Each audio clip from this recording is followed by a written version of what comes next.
जय हिंद साथियों, आप सभी का स्वागत है विद्यालयपुर के इस YouTube प्लेटफॉर्म पर, जिसमें हम आज फिर आपके लिए लेकर आ गए हैं महिला पर्यवेक्षक भर्ती 2025 के लिए क्लास। और ये जो क्लास है इसमें हम आज आपको बिल्कुल रैपिड रिवीजन करवाने वाले हैं।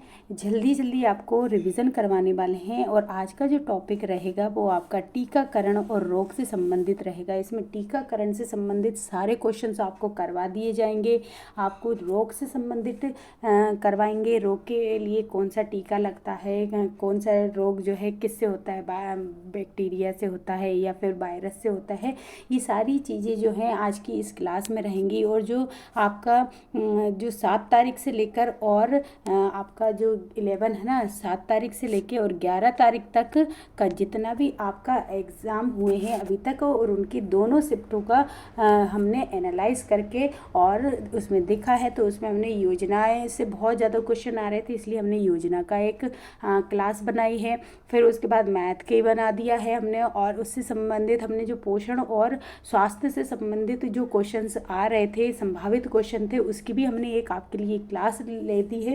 अब आपका जो है नेक्स्ट जो टॉपिक रहेगा वो टीकाकरण और रोग से संबंधित क्लास आज लेकर आए हैं। इसमें सारे वैक्सीनेशन से संबंधित सभी क्वेश्चंस आपके आज कंप्लीट कराए जाएंगे इसमें, और रोग से संबंधित क्वेश्चंस कराए जाएंगे। और अगर आपने जो लास्ट, जैसे कि हमने योजना की क्लास ली है और हमने मैथ की क्लास ली है, पोषण आहार से संबंधित क्वेश्चंस लिए हैं, और जो संभावित क्वेश्चंस बन रहे थे अदर, वो भी हमने लिए। तो अभी तक आपने अगर नहीं देखी है तो हमारे प्लेलिस्ट में जाकर आप टॉप 5000 और टॉप 100 वाला जो सेक्शन है उसमें जाएंगे और उसमें देखेंगे तो आपको महिला पर्यवेक्षक से संबंधित सभी क्वेश्चन आपको मिल जाएंगे। और आपका तैयारी अभी तक सही नहीं भी हुई है तो भी आप इन क्लासों को लेंगे तो आपका बहुत अच्छे मार्क्स आने की संभावना आपके एग्ज़ाम में हो जाएगी। तो आप ज़रूर, अभी तक भी क्लास नहीं ली है तो बिल्कुल आप इन क्लासों को लीजिए और ज़्यादा से ज़्यादा क्वेश्चंस को सोल्व कीजिएगा, और आपकी जो एक सीट है उसको सुनिश्चित करिएगा। ठीक है, तो और ये जो क्लासेस हैं ये बिल्कुल आपकी रेगुलर चलती हैं। जो आपकी ये क्लास है, एक क्लास आपको रोज़ दोपहर 11 से 12 के बीच में मिल जाती है, और एक क्लास जो है शाम को 6 बजे मिलती है। तो 2 क्लासेस आपकी बिल्कुल परमानेंट चल रही हैं, जो कि महिला पर्यवेक्षक के लिए जो एग्ज़ाम चल रहा है उसके लिए उनके बेस पर हैं। ठीक है, तो ये दोनों क्लासेस आपकी चल रही हैं, तो बिल्कुल आप कोई भी आप क्लास को मिस मत करिए। हर एक क्लास को देखिए, पूरे क्वेश्चंस लगाइए और अपनी जो एक सीट है उसको सुनिश्चित कीजिएगा। चलिए, तो आज की क्लास हम स्टार्ट कर देते हैं। आज की क्लास स्टार्ट करें उससे पहले सभी लोग एक बार क्लास को शेयर ज़रूर कर दीजिएगा। आप लोग का सपोर्ट हमारे लिए बहुत ज़रूरी है। आप क्लास ज़्यादा से ज़्यादा क्लास को शेयर करेंगे तो हम उतने ही ज़्यादा मोटिवेट होते हैं और आपके लिए और भी अच्छा करने का प्रयास करते हैं, ज़्यादा से ज़्यादा मेहनत करने का प्रयास करते हैं। तो बिल्कुल आपका सिर्फ इतना रहेगा कि आप जब क्लास स्टार्ट करते हैं तो क्लास को शेयर ज़रूर करा करें, और क्लास पसंद आए, क्वेश्चन पसंद आए तो क्लास को लाइक भी कर दिया करें। और अभी तक कोई भी मैम सर हमसे आज की क्लास से न्यू जुड़े हुए हैं और कोई न्यू स्टूडेंट हमसे जुड़े हुए हैं और उन्होंने अभी तक हमारे चैनल को सब्सक्राइब नहीं कर रखा है तो चैनल को आप प्लीज़ सब्सक्राइब ज़रूर कर लीजिएगा सभी लोग। तो चलिए, आज की क्लास हम स्टार्ट कर देते हैं और आज का हमारा पहला क्वेश्चन हम आपके लिए करवाते हैं। तो उससे पहले एक बार सभी लोग, जितने भी लोग क्लास देख रहे हैं, एक बार क्लास आप शेयर ज़रूर कर दीजिए। ठीक है, तो आपका जैसे थंबनेल है रैपिड रिवीजन क्लास है, इसमें बिल्कुल आपको जल्दी आपको क्लास में करवाया जाएगा, लेकिन आपको अन्य जो फैक्ट्स होते हैं वो भी आपको पूरे बताए जाएंगे। ठीक है, तो चलिए, आज की पहला क्वेश्चन आपके सामने आ चुका है, लगा लीजिएगा। चलिए, फर्स्ट क्वेश्चन पहला है कि भारत में पोषण की राष्ट्रीय संस्था मतलब जो निन है वो कहाँ पर स्थित है। ठीक है, निन जो है वो कहाँ पर स्थित है, बताइए कहाँ पर। हैदराबाद में है, गोवा में है, मुंबई में है या फिर पुणे में है। आप जब तक ये क्वेश्चन लगाइए इसके, तब तक हम आपको निन के बारे में थोड़ा सा बता देते हैं। ठीक है, अब देखिए, ये जो निन से संबंधित आपके कुछ फैक्ट्स बनते हैं तो वो देख लेते हैं। जैसे कि निन का फुल फॉर्म क्या है, तो निन का फुल फॉर्म है national national institute of nutrition.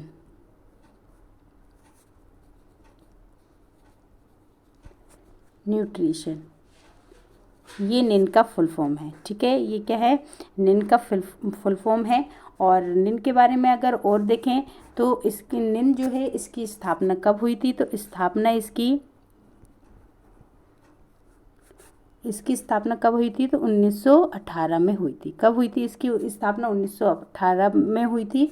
और इसका जो हेड क्वार्टर है ये क्या है, तो अच्छा ये क्या करता है, तो ये जो ICMR के साथ मिलकर जो आपका बैलेंस डाइट है उसके बारे में बताता है, ठीक है। और इसका जो हेड क्वार्टर है, तो हेड क्वार्टर कहाँ पर है, तो इसका HQ कहाँ पर है, तो हैदराबाद में। कहाँ पर है, हैदराबाद में इसका हेड क्वार्टर है। तो राइट आंसर इसका क्या हो जाएगा, हैदराबाद हो जाएगा, ठीक है।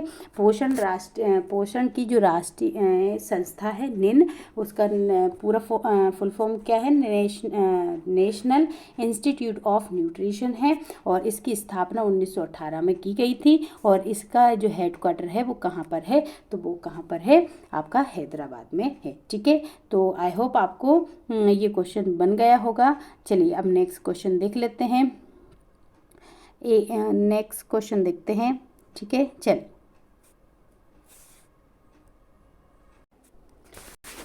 चलिए आई होप आपको ये चीज़ें समझ आ गई होंगी।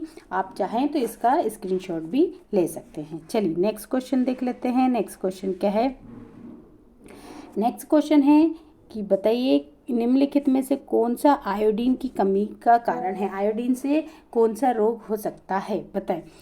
अंधापन हो सकता है, ठीक है, या फिर पेलेग्रा हो सकता है, या फिर गोइटर हो सकता है, या फिर ये सभी। बताएं आयोडीन की कमी से इनमें से कौन सा रोग हो सकता है। बताएंगे, सभी लोग बताएंगे कि आयोडीन की कमी से इनमें से कौन सा रोग हो सकता है। तो देखिए आयोडीन की कमी से अगर देखें तो सबसे पहले तो ये देख लेते हैं कि किससे क्या क्या होते हैं। तो देखिए ये जो है अंधापन जो है, अंधापन किससे होता है, तो अंधापन जो है विटामिन ए की कमी से होता है ना, विटामिन ए की कमी से होता है। विटामिन ए की कमी से क्या होता है, अंधापन होता है, ठीक है। वहीं पर अगर देखें कि पेलेग्रा रोग किससे होता है, तो ये विटामिन B3 की कमी से होता है। किससे, विटामिन B3 की कमी से होता है, B3 की कमी से होता है, ठीक है। और इसको D3 रोग भी इसको कहा जाता है, ठीक है। फिर आ जाता है, और आयोडीन की कमी से कौन सा होता है, तो आयोडीन की कमी से गोइटर रोग होता है। कौन सा होता है, गोइटर रोग जो होता है आयोडीन की कमी से होता है। अगर हम देखें कि ICMR में देखा कि आयोडीन की कितनी मात्रा लेनी चाहिए, आप बताइए। एक गर्भवती माता जो है उसको कितने आयोडीन की आवश्यकता होती है पर डे। तो इसके बगल में हम यहाँ लिख देते हैं कि ICMR के तहत गर्भवती माता को कितना आयोडीन लेना चाहिए, तो गर्भवती माता को डेली कितना 250 मिलीग्राम पर डे क्या लेना चाहिए, आयोडीन लेना चाहिए। आप इसको भी याद रखिएगा, ये थोड़ा एक्स्ट्रा फैक्ट दिए हैं। और नॉर्मल अगर धात्री माता है, मतलब कि स्तनपान कराने वाली जो माता होती हैं, धात्री माता, उनको कितना आयोडीन की ज़रूरत होती है एक दिन में, तो 280 मिलीग्राम, ठीक है। 280 मिलीग्राम पर डे की आवश्यकता होती है, ठीक है। अगर आप चाहें तो इसका स्क्रीनशॉट ले सकते हैं, ठीक है। ये एक्स्ट्रा फैक्ट हैं जो हमने आपको दिए, ठीक है। चलिए नेक्स्ट क्वेश्चन देखते हैं। बताइए कि भारत सरकार द्वारा राष्ट्रीय गोइटर नियंत्रण प्रोग्राम कब चलाया गया था। देखिए गोइटर मीन्स क्या होता है, इसको हिंदी में हम घेंगा रोग कहते हैं। क्या कहते हैं, घेंगा रोग कहते हैं। और इसको ये किसकी कमी से होता है, तो हमारे शरीर में आयोडीन की कमी से होता है। किस में होता है, आयोडीन की कमी से होता है। आयोडीन की कमी से घेंगा रोग होता है। और ये किससे संबंधित होता है, तो ये थायराइड ग्लैंड से संबंधित होता है। किससे संबंधित है, तो थायरोक्सिन हार्मोन है ना, थायराइड ग्रंथि से संबंधित है ये, है ना, थायराइड ग्रंथि से संबंधित रोग है, ठीक है। चलिए अब बताइए कि ये जो गोइटर रोग है इसका नियंत्रण प्रोग्राम कब चलाया गया था, घेंघा नियंत्रण कार्यक्रम कब चलाया गया था। तो याद रखें घेंघा नियंत्रण कार्यक्रम जो है 1962 में चलाया गया था। कब चलाया गया था, 1962 में घेंघा नियंत्रण कार्यक्रम चलाया गया था। कब चलाया गया था, 1962 में चलाया गया था। इसको आप याद रखें, 1962 में घेंघा नियंत्रण कार्यक्रम चलाया गया था। ठीक है, चलिए नेक्स्ट क्वेश्चन देखते हैं। बताइए कि 1 ग्राम कार्बोहाइड्रेट में कितनी ऊर्जा होती है। बताएं 1 ग्राम कार्बोहाइड्रेट में कितनी ऊर्जा होती है। सभी लोग आंसर लगाएंगे और बताएंगे कि 1 ग्राम कार्बोहाइड्रेट में कितनी ऊर्जा होती है ना। 2 किलो कैलोरी होती है, या फिर 4 किलो कैलोरी, 6 किलो कैलोरी, या फिर 8 किलो कैलोरी होती है। बताएंगे, सभी लोग बताएंगे। अगर इसका कार्बोहाइड्रेट का देखें तो इसका कार्बोहाइड्रेट का सामान्य नाम क्या है, इसको सामान्य नाम क्या है इसका, तो सामान्य नाम इसका है क्या है, शर्करा बोला जाता है। इसको क्या बोला जाता है, सामान्य नाम इसका शर्करा होता है। और ये क्या करता है, तो इसको ये ऊर्जा प्रदान करता है, ऊर्जा देने वाला कार्य करता है। ठीक है, ऊर्जा प्रदान करता है ये। और अगर देखा जाए तो सामान्य महिला को कितना ICMR 2020 के अनुसार कितना कार्बोहाइड्रेट चाहिए रहेगा। तो याद रखें एक महिला को सामान्य महिला को कितना चाहिए रहेगा, तो याद रखें 130 कितना, तो 130 ग्राम पर डे है ना। 130 ग्राम पर डे जो है क्या चाहिए रहता है, तो वो कार्बोहाइड्रेट चाहिए होगा। ठीक है, अगर ICMR 2020 के अनुसार एक सामान्य महिला को कितना, तो 130 ग्राम चाहिए रहेगा। वहीं पर अगर गर्भवती माता देखें तो गर्भवती माता को कितना चाहिए होगा, तो गर्भवती माता को याद रखें 175 ग्राम चाहिए रहेगा पर डे, 175 ग्राम पर डे चाहिएगा। ठीक है, आप इसको भी याद रखिएगा। और 1 ग्राम जो कार्बोहाइड्रेट होता है उसमें कितनी ऊर्जा होती है, तो 4 किलो कैलोरी होती है। कितनी होती है, 4 किलो कैलोरी उसमें ऊर्जा होती है। ठीक है, राइट आंसर क्या हो जाएगा इसका, 4 किलो कैलोरी इसका राइट आंसर हो जाएगा। ठीक है, आप सभी ने आई होप 4 किलो कैलोरी ही लगाया होगा। और जो एक्स्ट्रा हमने बताया है इसको भी आप नोट डाउन कर सकते हैं। चलिए नेक्स्ट क्वेश्चन देख लेते हैं। बताइए कि भोजन में प्रोटीन की कमी से क्या होता है। बताएं, भोजन में अगर प्रोटीन की कमी हो जाएगी तो कौन सा रोग हो सकता है। बताएंगे, सभी लोग बताएंगे कि प्रोटीन की कमी से कौन सा रोग हो सकता है। तो देखिए इसमें से प्रोटीन की कमी से क्वाशियोरकर हो जाता है, मेरास्मस हो जाता है, रिकेट्स हो जाता है, या फिर ये सभी इसका राइट आंसर हो जाएगा। तो देखिए भोजन में प्रोटीन की जो कमी होती है तो कमी से क्वाशियोरकर भी हो जाता है और मेरास्मस भी होता है। ठीक है, मेरास्मस, ये दोनों ही ये क्या है, प्रोटीन की कमी से होते हैं ये दोनों। लेकिन है ना ये जो मेरास्मस है ये, एक सेकेंड रुके, ये जो प्रोटीन अकेले की कमी से नहीं होता है, ये क्वाशियोरकर जो है वो प्रोटीन की कमी से होता है। ठीक है, प्रोटीन की कमी से होता है, जबकि मेरास्मस जो होता है वो प्रोटीन प्लस कैलोरी की कमी से होता है। किसका, प्रोटीन प्लस कैलोरी की कमी से होता है। ठीक है, प्रोटीन प्लस कैलोरी की कमी से मेरास्मस होता है, ये भी आप याद रखें। ठीक है, अगर हम प्रोटीन के बारे में देखें कि प्रोटीन, हाँ इसके साथ साथ हम ICMR के भी बहुत सारे आपको फैक्ट्स कंप्लीट कराए दे रहे हैं। ठीक है, आप इसको भी याद रखिएगा। देखिए अगर ICMR में देखें तो एक महिला को ICMR 2020 के अनुसार एक महिला को कितना, तो महिला को कितना प्रोटीन चाहिए, तो एक महिला को साधारण जो सामान्य कार्य करने वाली जो उसको 46 ग्राम पर डे चाहिए, 46 ग्राम पर डे चाहिए। और ये कितने वजन वाली महिला को, तो याद रखें ये 55 केजी की जो महिला होती है, एक सामान्य कार्य करने वाली जो 55 केजी की महिला रहेगी उसको पर डे 46 ग्राम क्या चाहिए रहेगा, प्रोटीन की आवश्यकता होती है। तो आप इसको भी याद रखें। तो राइट आंसर इसका क्या हो जाएगा, क्वाशियोरकर रोग हो जाएगा। क्यों हो जाएगा, क्योंकि क्वाशियोरकर ओनली प्रोटीन से होता है, जबकि मेरास्मस प्रोटीन प्लस कैलोरी दोनों से होता है। तो राइट आंसर इसका क्या हो जाएगा, इसका राइट आंसर हो जाएगा आपके सामने क्वासियोर करो। और ये जो प्रोटीन के बारे में लिखा है इसको भी आप लोग अच्छे से कर लीजिएगा। चलिए नेक्स्ट क्वेश्चन देख लेते हैं। नेक्स्ट क्वेश्चन क्या है बताइए। नेक्स्ट क्वेश्चन है कि वयस्क में ऑस्टियोमेलेसिस मेलेसिया किसकी कमी से होता है। बताइए जो वयस्कों में ऑस्टियोमलेसिया होता है वो किसकी कमी से होता है। विटामिन के की कमी से, विटामिन डी की कमी से, ई की कमी से या फिर सी की कमी से। बताइए किसकी कमी से होता है। इसमें आपके रोग और टीकाकरण दोनों से संबंधित क्वेश्चन हम आज लेकर आए हैं। ठीक है, तो आप लोग सभी लोग अगर आपके पास नहीं है तो आप नोट्स भी साथ साथ में बना सकते हैं। ठीक है, चलिए बताइएगा आंसर क्या होगा।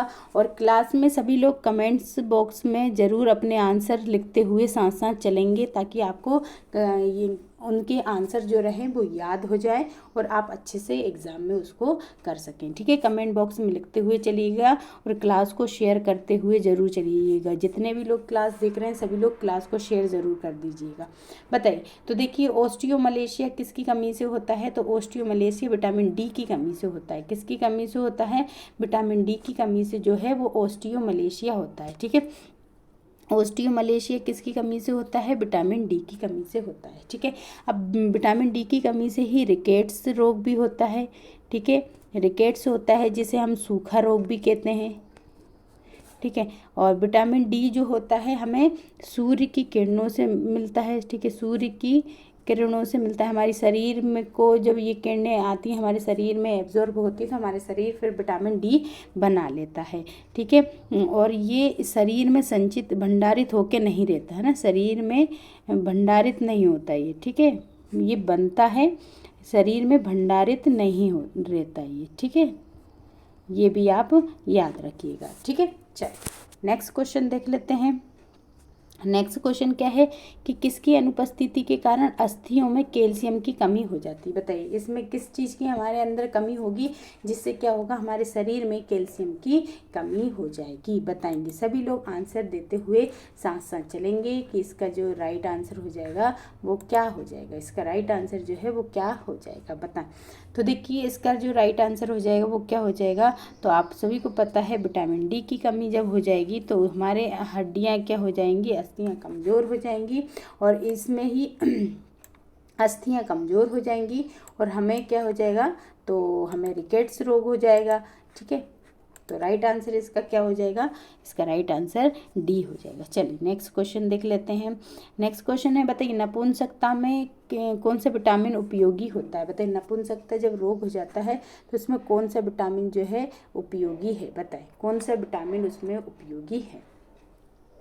विटामिन ई, विटामिन के, विटामिन डी या फिर विटामिन सी। बताइए क्या हो जाएगा। तो देखिए अगर हम देखें नपुंसकता से बचाव के लिए कौन सा, तो विटामिन ई की ज़रूरत होती है। ठीक है, ई की अगर विटामिन ई की कमी हो जाती है तो नपुंसकता रोग हो जाता है। ठीक है, अगर वहीं पर देखें विटामिन सी, तो विटामिन सी में देखिए आप विटामिन सी जो होता है, अच्छा विटामिन ई के बारे में बताएं तो इसका रासायनिक नाम क्या होगा। रासायनिक नाम क्या होगा इसका, तो रासायनिक नाम होगा टोकोफेरोल। क्या होगा, टोकोफेरोल इसका जो है रासायनिक नाम होता है। टोकोफेरोल इसका रासायनिक नाम होता है। और इसमें जो विटामिन के है, विटामिन के इसका नाम क्या होता है, तो इसका नाम विटामिन के का बताइए, सभी लोग बताएंगे। अच्छा WHO के अनुसार, WHO के अनुसार विटामिन ई है ना, WHO के अनुसार विटामिन ई की कितनी मात्रा लेनी चाहिए एक दिन में, तो 7.5 से लेकर 10 ग्राम मिलीग्राम पर डे लेना चाहिए। 10 मिलीग्राम पर डे लेना चाहिए। आप इसको भी याद रखिएगा। ठीक है, चलिए नेक्स्ट क्वेश्चन देख लेते हैं। नेक्स्ट क्वेश्चन क्या है, नेक्स्ट क्वेश्चन है कि 1 सेकेंड रुकिए। बताइए किशोरी बालिका दिवस प्रत्येक आंगनबाड़ी केंद्र में किस दिन मनाया जाता है। जो किशोरी बालिका दिवस जो रहता है प्रत्येक आंगनबाड़ी में कब मनाया जाता है। प्रत्येक माह के दूसरे मंगलवार को मनाया जाता है, प्रत्येक माह के चौथे मंगलवार को, या प्रत्येक माह के प्रथम बुधवार को, या फिर प्रत्येक माह के तीसरे बुधवार को। बताइए किस मंगलवार को, किस बुधवार को जो है वो आंगनबाड़ी केंद्रों में किशोरी बालिका दिवस मनाया जाता है। तो देखिए इसका राइट आंसर क्या हो जाएगा, कब मनाया जाता है। तो याद रखें प्रत्येक माह के चौथे मंगलवार जो आखिरी मंगलवार होता है उसको क्या मनाया जाता है? किशोरी बालिका दिवस मनाया जाता है। क्या मनाया जाता है? किशोरी बालिका दिवस मनाया जाता है। ठीक है, चल नेक्स्ट क्वेश्चन देखते हैं। नेक्स्ट क्वेश्चन क्या है? बताइए कि निम्नलिखित में से कौन सी वैक्सीन गर्भवती महिला को दी जाती है? बताइए इनमें से गर्भवती महिला को कौन सी वैक्सीन दी जाती है? डीपीटी की, ओपीवी की, या फिर टिटनस की, या फिर सभी की? बताएं गर्भवती महिला को इनमें से कौन सी वैक्सीन दी जाती है? जल्दी जल्दी सभी लोग आंसर लगाते हुए चलेंगे। क्लास पसंद आ रही हो तो क्लास को सभी लोग शेयर भी ज़रूर कर दीजिएगा। सभी से रिक्वेस्ट है कि आप सभी लोग क्लास को शेयर ज़रूर करें। ठीक है, तो देखिए इसमें से राइट आंसर क्या हो जाएगा? तो राइट आंसर हो जाएगा इसमें से गर्भवती महिला को टिटनस का इंजेक्शन दिया जाता है। कौन सा दिया जाता है? टिटनस का इंजेक्शन दिया जाता है। जबकि डीपीटी और ओपीवी ये जन्म के बाद दिए जाते हैं। ये कब दिए जाते हैं? जन्म के बाद दिए जाते हैं। ठीक है, ये जन्म के बाद दिए जाते हैं। जबकि गर्भवती महिला जब गर्भवती होती है तो उसको टिटनस दिया जाता है। इसके 2 डोज दिए जाते हैं और तीसरा कौन सा होता है? बूस्टर डोज होता है ना। 2 डोज इसके दिए जाते हैं और तीसरा जो होता है थर्ड डोज जो होता है, थर्ड डोज वो कौन सा होता है? तो वो बूस्टर होता है। कौन सा होता है? बूस्टर होता है। आप इसको भी याद रखेंगे। ठीक है, चलिए नेक्स्ट क्वेश्चन देखते हैं। नेक्स्ट क्वेश्चन क्या है? देखिए नेक्स्ट क्वेश्चन देखें उससे पहले कि अगर आपने लास्ट क्लास जो है पोषण और स्वास्थ्य की हमने ली थी, इससे संभावित जितने क्वेश्चंस बन सकते थे वो हमने इसमें लिए थे। अगर अभी तक आपने ये वाली क्लास नहीं देखी है तो प्लीज़ ये वाली क्लास ज़रूर देख लीजिएगा, ताकि पोषण और स्वास्थ्य से संबंधित क्वेश्चन आपके बहुत सारे जो हैं आपको इसमें अलग क्वेश्चंस देखने को भी मिलेंगे। और आप जो क्वेश्चंस देखेंगे आप खुद कहेंगे एक बिल्कुल एग्ज़ाम में आने वाले जो क्वेश्चंस होते हैं सेम उसकी तरह ही ये क्वेश्चंस आपको देखने को मिलेंगे। तो बिल्कुल आप इस क्लास को अगर आपने नहीं देखा है तो बिल्कुल इस क्लास को ज़रूर देखिएगा, सभी लोग देखिएगा। और PDF के लिए आप हमारे टेलीग्राम चैनल को आप ज्वाइन कर सकते हैं, वहाँ से PDF भी इस क्लास की आपको मिलती रहेगी। ठीक है, तो ज़रूर आप इस क्लास को देखें पोषण और स्वास्थ्य से संबंधित। ठीक है, चलिए नेक्स्ट क्वेश्चन देख लेते हैं। बताइए प्लेग नामक संक्रामक रोग किस जीवाणु के कारण होता है? बताएं प्लेग नामक जो संक्रामक रोग हैं वो किस जीवाणु के कारण होते हैं? चिकन मतलब मुर्गे से, या कुत्ते से, चूहे से, या फिर बकरी से? बताएं प्लेग नामक जो रोग होता है वो किस बीमारी के मतलब किस जीवाणु के कारण होता है? सभी लोग आंसर को साथ साथ लगाते हुए चलेंगे, क्लास को शेयर करते हुए भी जरूर चलेंगे। ठीक है, बताइएगा आंसर इसका क्या हो जाएगा। देखिए आंसर इसका क्या हो जाएगा, तो ये जो प्लेग रोग होता है वो किससे फैलता है? तो प्लेग रोग जो है वो कुत्ते से फैलता है। किससे फैलता है? एक सेकंड रुकें, किससे फैलता है ये प्लेग रोग? ठीक है, तो राइट आंसर इसका क्या हो जाएगा? प्लेग रोग किससे फैलेगा? एक सेकंड रुकिएगा। तो देखिए इसमें से जो है प्लेग रोग के बारे में पूछा है, तो इसमें से ना एक भी ऑप्शन सही नहीं जाएंगे। प्लेग के बारे में हम थोड़ा सा बता देते हैं आपको, ये लिख लीजिएगा। प्लेग रोग जो होता है ये क्या होता है? एक बीमारी होती है जो बैक्टीरिया से होती है, और बैक्टीरिया का नाम क्या है? एयरसीनिया पेस्टिस बैक्टीरिया से होता है। ये किससे होता है? तो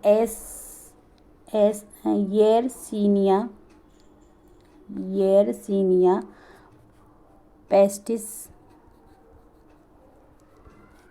बैक्टीरिया। इस बैक्टीरिया के कारण क्या होता है?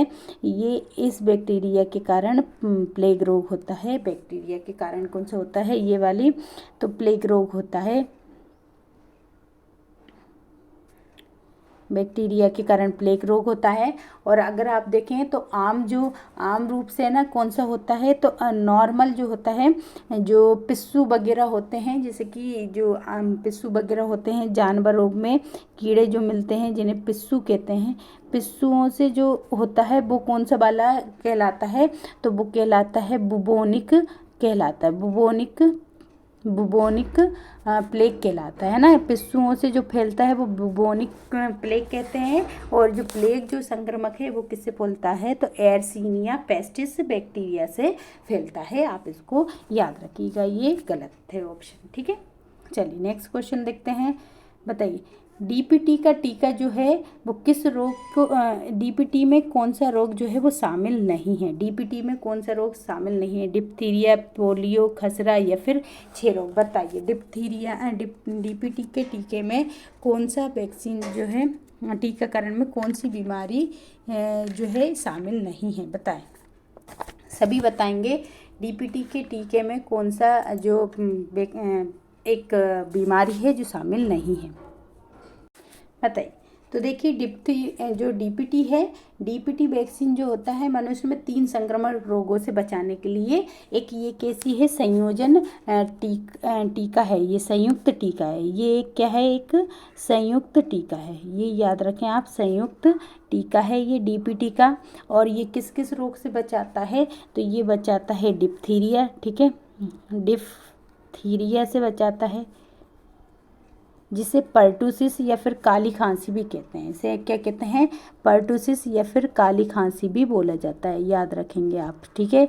नेक्स्ट देखते हैं कि एक और कौन सी किससे बचाती है, तो इसके अलावा और किससे बचाएगा, तो टिटनस से बचाती है, टिटनस से बचाती है, ठीक है। और टिटनस को अपन लॉक जो भी बोला जाता है ना, इसको क्या बोला जाता है, लॉक जो भी कहा जाता है, लॉक जो भी इसको कहा जाता है।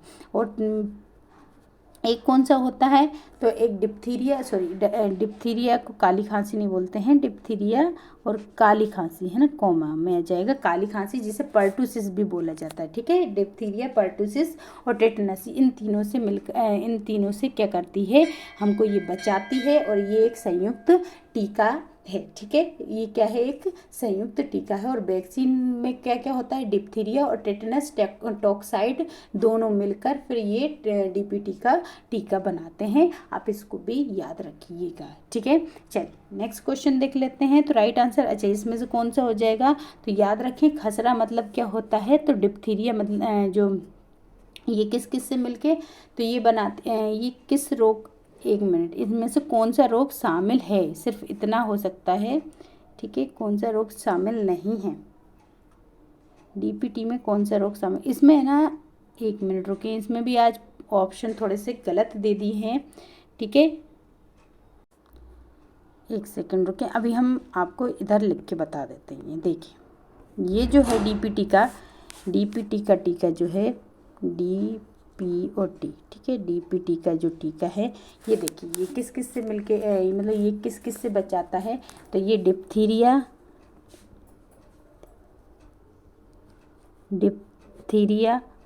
प्लस टेटनस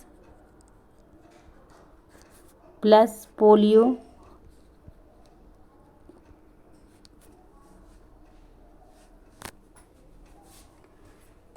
डिप्थीरिया, टेटनस और पोलियो। अच्छा ये जो सारे किस में हैं, ये पेंटावेलेंट में भी हैं, ये सारे के सारे किस में हैं, ये पेंटावेलेंट में भी हैं। तो आप इसको याद रखें कि पेंटावेलेंट में ये कौन कौन से रोग हैं, पेंटावेलेंट, ठीक है, पेंटावेलेंट में भी ये सारे रोग आते हैं, कौन कौन से, डिप्थीरिया, टेटनस और पोलियो और पर्टूसिस,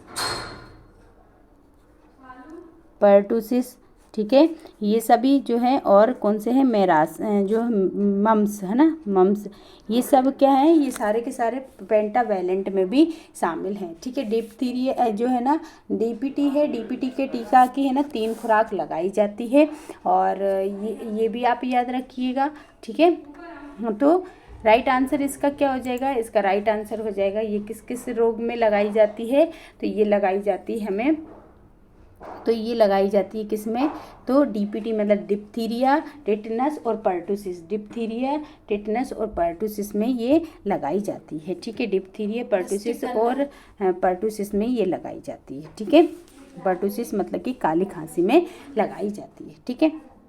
चल नेक्स्ट क्वेश्चन देख लेते हैं। नेक्स्ट क्वेश्चन क्या है, नेक्स्ट क्वेश्चन क्या है, तो नेक्स्ट क्वेश्चन है कि राष्ट्रीय टीकाकरण सारणी के अनुसार शिशु में कितने रोगों के लिए टीका लगाया जाता है? बताइए कितने, मतलब जो टीकाकरण की जो सारणी दी है उसमें कितने टीकों की मतलब कि बात कही गई है? 4 टीकों की, 6 टीकों की, 5 टीकों की या फिर 60 टीकों की? बताइए कितने टीकों की मतलब सारणी में दिया गया है? जो राष्ट्रीयकरण जो टीकाकरण सारणी है उसमें शिशु को कितने रोगों के टीका लगाए जाते हैं? तो कितने राष्ट्रीय टीकाकरण सारणी के अनुसार कितने टीके लगाए जाते हैं? तो राइट आंसर इसका क्या हो जाएगा? कितने टीके लगाए जाते हैं? देखिए तो राष्ट्रीयकरण जो सारणी है उसमें कितने, तो उसमें आंसर क्या हो जाएगा? 6 लगाए जाते हैं। कितने लगाए जाते हैं? 6 टीका लगाए जाते हैं। कितने लगाए जाते हैं? 6 टीके लगाए जाते हैं, जो कि है ना क्या कहते हैं, गंभीर बीमारियों के जो संक्रामक रोग हैं उनसे बचाने के लिए लगाए जाते हैं। अब इसके अंतर्गत जो है वो जैसे कि खसरा हुआ, ठीक है, टिटनस हुआ, पोलियो हुआ, और क्षय रोग हुआ मतलब कि टीबी हुआ, काली खांसी हुआ, हेपेटाइटिस बी हुआ, इन सभी रोगों से बचाने के लिए ये लगाया जाता है। और इसमें है ना क्या कहते हैं, टिटनस जो होता है वो गर्भवती होते हैं तभी लगा दिया जाता है। तो ये भी याद रखें कि इसमें 6 टीके लगाए जाते हैं। राष्ट्रीय टीकाकरण सारणी के अनुसार जो कितने टीके लगाए जाते हैं? तो 6 टीके लगाए जाते हैं, ये भी आप याद रखें। चलिए नेक्स्ट क्वेश्चन देखते हैं। बताइए पल्स पोलियो टीकाकरण का प्रथम चरण कब स्टार्ट हुआ था? जो पल्स पोलियो टीकाकरण है उसका प्रथम चरण कब स्टार्ट हुआ था? दिसंबर 1994, मई 1994 या दिसंबर 1995 या फिर मई 1995? बताइए कब स्टार्ट किया गया था? सभी लोग बताएंगे कि पल्स पोलियो का जो टीकाकरण अभियान है वो कब स्टार्ट किया गया था? बताइए। तो देखिए टीकाकरण का जो पल्स पोलियो टीकाकरण है उसका पहला चरण जो है कब चालू किया गया था? तो उसका पहला चरण दिसंबर 1995 में चालू किया गया था। कब किया गया था? दिसंबर 1995 में पहला चरण किसका? पल्स पोलियो अभियान का पहला चरण जो है दिसंबर 1995 में इसको स्टार्ट किया गया था। और इसमें है ना ठीक है 1900 कब किया गया था? तो 1900 पहला चरण दिसंबर 1995 में किया गया था। अच्छा इसकी जो है ना वैक्सीन है ओरल, जिसमें इसमें है ना ओरल पोलियो वैक्सीन जो होती है OPV, तो OPV इसके है ना क्या कहते हैं खोज कब की गई थी, मतलब इसको कब बनाया गया था? तो 1961 में बनाया था। और किसने बनाया था? तो याद रखें अल्बर्ट सैबिन ने बनाया था। इसको किसने बनाया था? अल्बर्ट सैबिन ने बनाया था, ये भी आपको याद रखिए। और इसके अलावा अगर हम देखें तो ये जो इसको है ना क्या कहते हैं कितना, तो ये जो अल्बर्ट सैबिन ने इसको बनाई, इस वैक्सीन को जो बनाया तो ये 1961 में बनाया है। और ये ओरल मतलब कि ओरल पोलियो वैक्सीन थी, OPV थी। और इसमें अगर हम और भी पोलियो का देखें तो पोलियो में इसकी OPV की कितनी, तो 2 बूंद पिलाई जाती है, बूंद के रूप ड्रॉप के रूप में इसको पिलाया जाता है OPV को। इससे पहले IPV, फिर इसके बाद जो है IPV भी बनी है जो कि 2000 में बनी थी, ठीक है। IPV जिसको इनएक्टिवेटेड पोलियो वैक्सीन भी कहा जाता है। तो आप इसके बारे में भी ये याद रखिएगा, ठीक है। चलिए नेक्स्ट क्वेश्चन देख लेते हैं कि नेक्स्ट क्वेश्चन क्या है। चलिए नेक्स्ट क्वेश्चन आपकी स्क्रीन पर आ चुका है कि बताइए BCG का जो वैक्सीन है वो कब दी जाती है? BCG की जो वैक्सीन है वो कब दी जाती है? बताएं। सभी लोग बताएंगे कि BCG की वैक्सीन 6 महीने पर होने पर दी जाती है, जन्म के समय 9 महीने के होने पर दी जाती है, या फिर 18 महीने के होने पर दी जाती है। बताइए BCG की वैक्सीन कब दी जाती है? अच्छा BCG का फुल फॉर्म क्या होता है? तो BCG का फुल फॉर्म है बेसिलस गैलमेट ग्लूटिन, इसका फुल फॉर्म है किसका? BCG का। और ये BCG जो है ये कब खोज की गई थी? तो BCG टीके की खोज 1921 में की गई थी। और ये 1 साल के अंदर अंदर लगता है। तो ये 2 बार में दी जाती है। इसकी कितनी? 2 खुराक दी जाती है, जो कि जन्म से लेकर जन्म से 1 माह तक दी जा सकती है और दूसरी 1 माह से लेके 1 साल तक दी जाती है। और ये कैसी होती है, तो ये जो इंट्राडर्मल मतलब कि त्वचा पे लगाई जाती है। ये कैसी लगाई जाती है, तो इंट्राडर्मल लगाई जाती है। ठीक है, इंट्राडर्मल इस लगाई जाती है। और इसकी पहली खुराक जो होती है, फर्स्ट जो रहती है, वो कितनी दी जाती है, तो अगर जन्म तो 0.05 ml तक दी जाती है। और जब अगर है ना ये 1 माह से और 1 साल तक के बच्चे को लगाई जाए तो फिर इसकी जो खुराक होती है वो कितनी दी जाती है, तो 0.1 ml दी जाती है। 0.1 ml दी जाती है। आप इसको भी याद रखिए। और ये BCG का टीका कब लगाया जाता है, तो जन्म के समय लगाया जाता है। ठीक है, किस समय लगाया जाता है, जन्म के समय लगाया जाता है। ठीक है, कब लगाया जाता है, जन्म के समय लगाया जाता है। चलिए नेक्स्ट क्वेश्चन देख लेते हैं। बताइए, खसरा जो मीजल्स है इसका टीका प्रायः किस आयु में लगाया जाता है। बताइए, खसरे का जो टीका होता है वो किस आयु में लगाया जाता है, 3 महीने में, 18 महीने में, या फिर 6 महीने में, या फिर क्या कहते हैं 9 महीने में। बताइए, खसरे का टीका कब लगाया जाता है, तो खसरे का जो टीका है वो कब लगाया जाता है, खसरे का टीका, तो याद रखें खसरे का टीका जो मीजल्स होता है इसका टीका 9 महीने में लगाया जाता है। कब लगाया जाता है, 9 महीने में इसका टीका लगाया जाता है।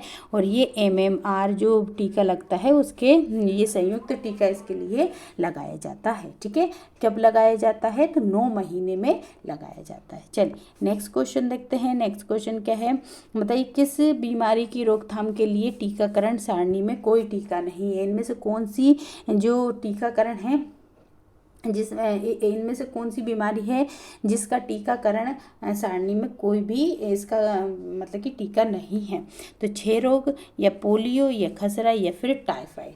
बताइए किस टीकाकरण बताइए कौन सी मतलब सारणी में इनमें से कौन सा टीका नहीं है, तो देखिए क्षय रोग का, TB का भी है, पोलियो का भी है, खसरे का भी है, लेकिन टाइफाइड का कोई टीका नहीं है। ठीक है, टीकाकरण सारणी में टाइफाइड का कोई भी टीका नहीं दिया गया है। ठीक है, चलिए नेक्स्ट क्वेश्चन देख लेते हैं। बताइए कि यदि एक माँ 18 महीने के एक बच्चे को अस्पताल लेकर आती है जिसका अभी तक कोई भी टीकाकरण नहीं हुआ है, तो निम्न में से उस बच्चे को कौन सी वैक्सीन नहीं दी जा सकती। देखिए बताइए कि एक माता हैं जो कि 18 महीने के एक बच्चे को लेकर अस्पताल आई हैं और उसे अभी कोई सी भी वैक्सीन नहीं लगी है, तो इस कंडीशन में बताइए कि कौन सी वैक्सीन उस बच्चे को दी जाएगी। बताएं कौन सी वैक्सीन कौन सी वैक्सीन नहीं दी जाएगी। DPT की नहीं दी जाएगी, BCG की नहीं दी जाएगी, या फिर OPV की नहीं दी जाएगी। बताइए कौन सी टीका नहीं दिया जाएगा। चलिए बताइए राइट आंसर क्या हो जाएगा इसका, राइट आंसर हो जाएगा इसका उसको BCG का टीका नहीं दिया जाएगा। कौन सा नहीं दिया जाएगा, BCG की वैक्सीन उसको नहीं दी जाएगी। ठीक है, क्योंकि इसको वैक्सीन जो होती है BCG की वैक्सीन जो होती है जन्म से 1 साल तक लगती है, जन्म से 1 साल तक लगती है। कौन से 1 साल तक के बीच में लगती है। और अगर बच्चा 18 महीने का हो गया मतलब 1 साल से ऊपर निकल गया, वो 1.5 साल का हो चुका है, तो अब उसे BCG का टीका नहीं लगाया जाएगा। फिर DPT और OPV दोनों लगा सकते हैं, क्योंकि ये कब लगता है, तो 0 से लेके 5 साल तक के बच्चे को ये दिया जाता है। ठीक है, ये लग जाएगा। लेकिन BCG का टीका जो है जन्म से 1 साल तक लगता है, इसलिए BCG का टीका फिर 1 साल के बाद के बच्चों को नहीं दिया जाता है। चलिए नेक्स्ट क्वेश्चन देख लेते हैं। बताइए BCG का टीका बाईं भुजा पर क्यों लगाया जाता है। बताइए बाईं भुजा पर लगाया जाता है, ये किस पे लगाया जाता है, लेफ्ट जो हमारे लेफ्ट अपर आर्म्स होती है उस पर लगाया जाता है। कहाँ पर, लेफ्ट अपर आर्म्स पर लगाया जाता है। और ये इंट्राडर्मल त्वचा मतलब त्वचा पर लगाया जाता है। अब ये पूछ रहा है कि जो बाईं भुजा पे लगाया जा रहा है, लेफ्ट अपर आर्म्स पर लगाया जा रहा है, तो क्यों लगाया जा रहा है, कि हृदय के निकट होने के कारण असर जल्दी करे इसलिए, या फिर ये भविष्य में इसके निशान को आसानी से पहचाना जा सके इसलिए, या फिर यहाँ दर्द कम होता है इसलिए, या BCG या उपरोक्त में से कोई नहीं। बताएं क्यों लगाया जाता है यहाँ पर। अपर आर्म्स पर क्यों लगाया जाता है? तो देखिए इसका जो राइट आंसर हो जाएगा वो क्या हो जाएगा, तो इसका राइट आंसर हो जाएगा, इसका राइट आंसर क्या हो जाएगा, तो याद रखें ये भविष्य में इसके निशान आसानी से पहचाना जा सके इसलिए कहाँ पर लगाया जाता है, हमारे बाएं हाथ पर लगाया जाता है, बाईं भुजा पर, लेफ्ट अपर आर्म्स पर लगाया जाता है। और इसकी 2 डोज देखिए जन्म से 1 महीने तक, अगर 1 महीने तक के बच्चे को लगाया जा रहा है तो वो 0.05 ml लगेगा। और वहीं पर अगर देखें, अगर 1 साल से फिर 1 महीने से 1 साल तक का बच्चा है और उसको लगाया जा रहा है तो फिर 0.1 ml लगेगा। ठीक है, चलिए नेक्स्ट देखते हैं। बताइए राष्ट्रीय ग्रामीण स्वास्थ्य मिशन का लक्ष्य क्या है? बताइए राष्ट्रीय ग्रामीण स्वास्थ्य मिशन का लक्ष्य क्या है, जिसका शॉर्ट फॉर्म अगर हम देखें तो इसका शॉर्ट फॉर्म क्या लिखा आता है, तो इसका शॉर्ट फॉर्म लिखा आता है NHRM। ठीक है, NRHM है ना, ठीक है, क्या है इसका, तो NRHM ये लगाया जाता है। और ये कब लगाया जाता है, अच्छा ये कब मतलब ये जो स्वास्थ्य मिशन है ये कब आया था, तो ये स्वास्थ्य मिशन 2005 में आया था। ये आप याद रखें कि राष्ट्रीय ग्रामीण स्वास्थ्य मिशन कब आया था, 2005 में आया था। और इसके तहत फिर टीकाकरण किए जाते थे। अब ये पूछ रहे थे कि ये क्यों आया था, शिशु मृत्यु दर को कम करने के लिए, संक्रामक असंक्रामक बीमारियों को नियमित करने के लिए, 100% टीकाकरण को प्राप्त करने के लिए, या फिर उपरोक्त सभी। तो देखिए ये सभी क्या है, बिल्कुल शिशु मृत्यु दर को कम करने के लिए आया था ये। ठीक है, और संक्रामक बीमारी भी ना फैले उनको भी नियमित करने के लिए। तो इसका राइट आंसर क्या हो जाएगा, उपरोक्त सभी इसका राइट आंसर हो जाएगा, उपरोक्त सभी इसका राइट आंसर हो जाएगा। ठीक है, चलिए नेक्स्ट क्वेश्चन देख लेते हैं। नेक्स्ट क्वेश्चन क्या है, बताइए राष्ट्रीय मलेरिया उन्मूलन कार्यक्रम कब चलाया गया था? राष्ट्रीय मलेरिया उन्मूलन कार्यक्रम कब आया था? 1955 में आया था, 1958 में आया था, 1960 में आया था, या फिर 1968 में आया था? बताइए राष्ट्रीय मलेरिया उन्मूलन कार्यक्रम कब आया था? बताएं राष्ट्रीय मलेरिया उन्मूलन कार्यक्रम कब आया था? 1955, 1958, 1960 या फिर 1968? अगर देखें कि मलेरिया नियंत्रण कार्यक्रम कब आया था, मलेरिया नियंत्रण कार्यक्रम, तो याद रखें मलेरिया नियंत्रण कार्यक्रम कब आया था, तो मलेरिया नियंत्रण कार्यक्रम 1953 में आया था। कब आया था? 1953 में आया था। लेकिन ये क्या है, मलेरिया उन्मूलन कार्यक्रम है, तो ये 1958 में आया था। कब आया था? 1958 में मलेरिया उन्मूलन कार्यक्रम 1958 में, जबकि मलेरिया नियंत्रण कार्यक्रम पूछा जाए तो 1953 में आया था। ठीक है, चलिए नेक्स्ट क्वेश्चन देख लेते हैं। नेक्स्ट क्वेश्चन क्या है, नेक्स्ट क्वेश्चन है विश्व स्वास्थ्य दिवस कब मनाया जाता है? बताएं विश्व स्वास्थ्य दिवस कब मनाया जाता है?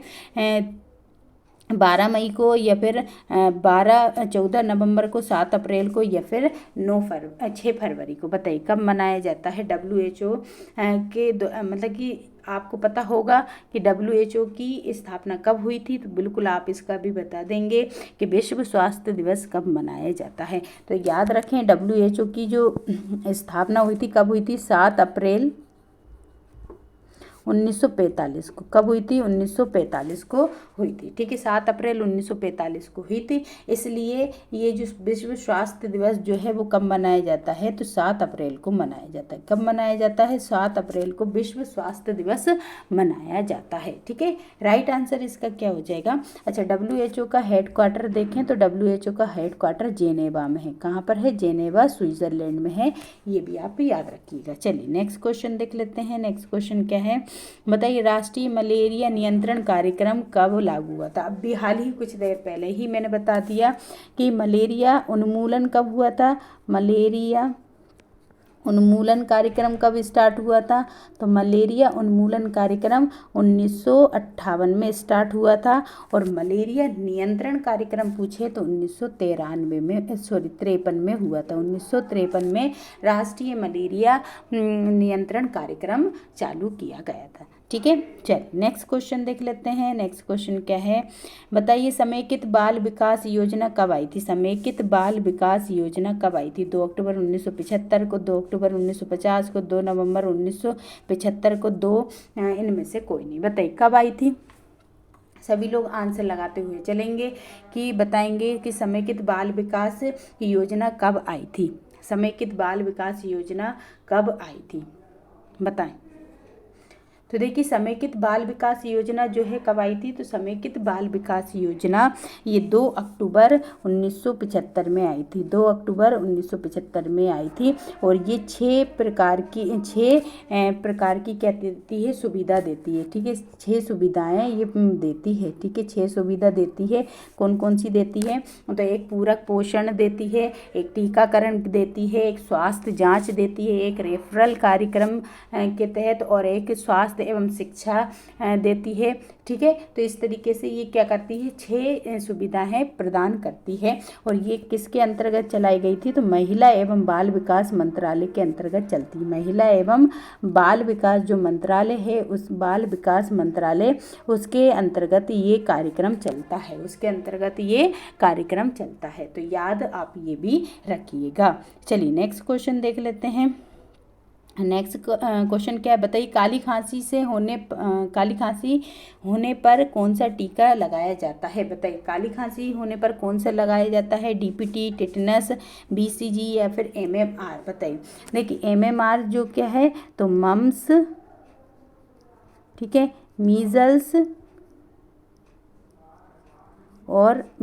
और रुबेला।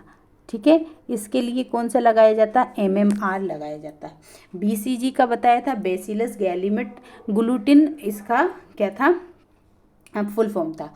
टिटनस के लिए, तो डीपीटी किसके लिए लगाया जाता है, तो डिप्थीरिया। ठीक है, डिप्थीरिया। और P4 क्या आ जाएगा, पर्टूसिस। ठीक है, पर्टूसिस जिसे काली खांसी भी कहते हैं। क्या कहते हैं इसको, काली खांसी भी कहते हैं। ठीक है, काली खांसी भी कहते हैं। ठीक है, काली खांसी के लिए लगाया जाता है। और किसके लिए लगाया जाता है, डिप्थीरिया और टिटनस के लिए लगाया जाता है। टिटनस के लिए लगाया जाता है। तो राइट आंसर कौन सा हो जाएगा, तो कौन सा लगाया जाता है, काली खांसी के लिए डीपीटी का टीका लगाया जाता है। कौन सा लगाया जाता है, डीपीटी का टीका लगाया जाता है काली खांसी के लिए। ठीक है, चलिए नेक्स्ट क्वेश्चन देख लेते हैं। बताइए राष्ट्रीय पोषण संस्थान कहाँ स्थित है। राष्ट्रीय पोषण, निम्न के बारे में पूछ रहा है, निम्न नेशनल इंस्टीट्यूट ऑफ न्यूट्रिशंस का जो है हेडक्वार्टर कहाँ पर है, ये पूछ रहा है। चेन्नई में है, कोलकाता में, हैदराबाद में या फिर बेंगलोर में है बताइए कहाँ पर है। और ये जो निन है इसकी स्थापना कब हुई थी, अभी हाल मैंने आपको बताया भी था। आप सभी लोग एक बार कमेंट बॉक्स में लिखकर बता देंगे कि मैंने कहाँ पर बताया था, निन की स्थापना कब हुई थी। सभी लोग बताएंगे निन की स्थापना कब हुई थी। तो याद रखें आप सभी ने, आई होप कमेंट बॉक्स में आंसर लिख दिया होगा। निन की स्थापना 1918 में की गई थी। आप जितना ज़्यादा कमेंट बॉक्स में आंसर लिखेंगे उतने ही अच्छे से आपको आंसर याद रहेंगे। ठीक है, और इसका हेडक्वार्टर कहाँ पर है, तो हेडक्वार्टर हैदराबाद में है। अगर हैदराबाद नहीं आता तो आप तेलंगाना भी लगा सकते हैं, क्योंकि तेलंगाना के हैदराबाद में ही स्थित है। ठीक है, अगर आप बार बार जितनी बार कमेंट बॉक्स में आंसर लिखेंगे उतना ही आपको अच्छे से याद रहेगा। ठीक है, तो बिल्कुल आप कमेंट बॉक्स में आंसर ज़रूर लिखिए। चलिए नेक्स्ट क्वेश्चन देख लेते हैं। नेक्स्ट क्वेश्चन क्या है बताइए, नेक्स्ट क्वेश्चन बताइए क्या है, बताएं।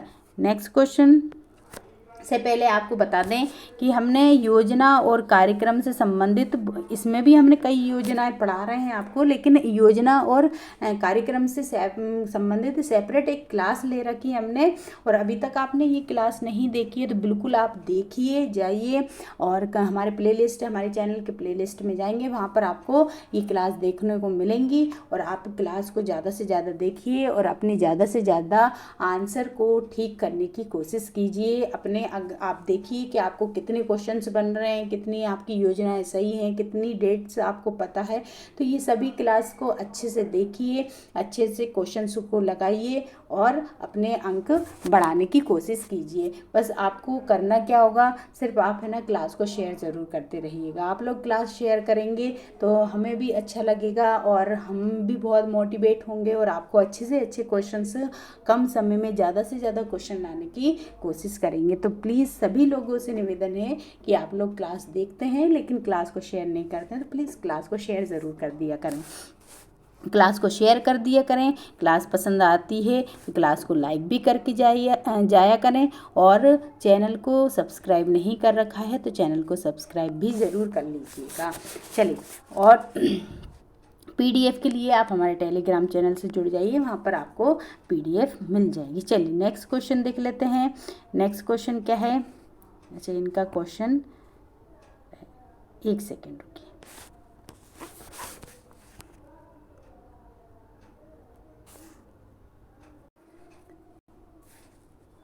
चलिए बताइए, क्वेश्चन बताइए कि